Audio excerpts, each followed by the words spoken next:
It started like any other Monday.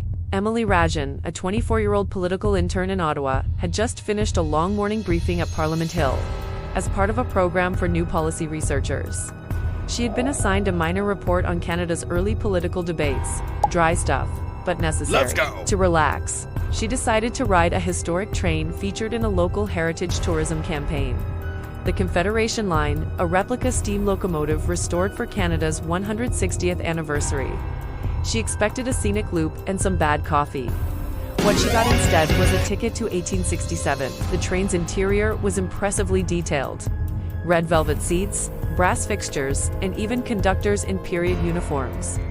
But as the whistle blew and the train entered a long tunnel beneath the city, something shifted. Emily felt a pressure in her ears, a shimmer in the air, and a sudden stillness when she stepped off the train at the next stop. Expecting the modern tourist center, she found herself in a bustling, soot-filled Ottawa. The streets muddy and filled with horse-drawn carts. The Parliament buildings were incomplete, and there were no smartphones in sight.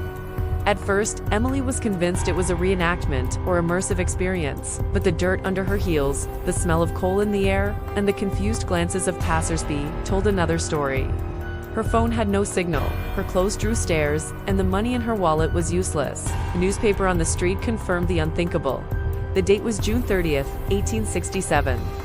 One day before the British North America Act would officially unite the provinces into the Dominion of Canada. Panicked but curious, Emily tried to keep a low profile. She stashed her modern jacket, borrowed a shawl, and made her way toward the Parliament grounds. There, in an open-air tent, she saw them, the men she had only read about: John A. Macdonald, George Etienne Cartier, George Brown, all gathered in fierce discussion about federal powers, language rights, and the future of a nation. It was thrilling, until one of them mistook her for a messenger girl and summoned her forward. Over the next 2 days, Emily found herself drawn deeper into the political circle. Her natural intelligence and fluency in both French and English impressed the men, who assumed she was a well-read daughter of some Quebec notary. She tried to avoid influencing anything, sticking to vague answers and feigning ignorance. But when she heard a heated debate over Indigenous treaties being postponed, she could not help but speak up. Her comment, though brief, caught attention and subtly altered the direction of the discussion. That night, Emily was torn. She knew the rules. All the time travel shows and books she grew up on had made it clear, never interfere. And yet, how could she remain silent when she had knowledge of the long-term consequences of colonization, residential schools, and broken treaties? Her very presence, she realized, was already changing things. A small footnote in a history book she once read had already vanished from memory. She had become a variable in Canada's formation story. Things escalated when she was invited to observe the signing of the Confederation documents. One delegate even proposed that she draft a letter summarizing minority concerns. Her input was becoming policy. The more she engaged, the more deeply embedded she became. But with every new decision, a part of her feared what would await her, if or when she returned to her time. Would Canada still be the same? Would she still exist? In a quiet moment at the Bytown Inn, she remembered reading about the Montreal time traveler, a man in the 1980s who claimed he would arrive from the year 2319.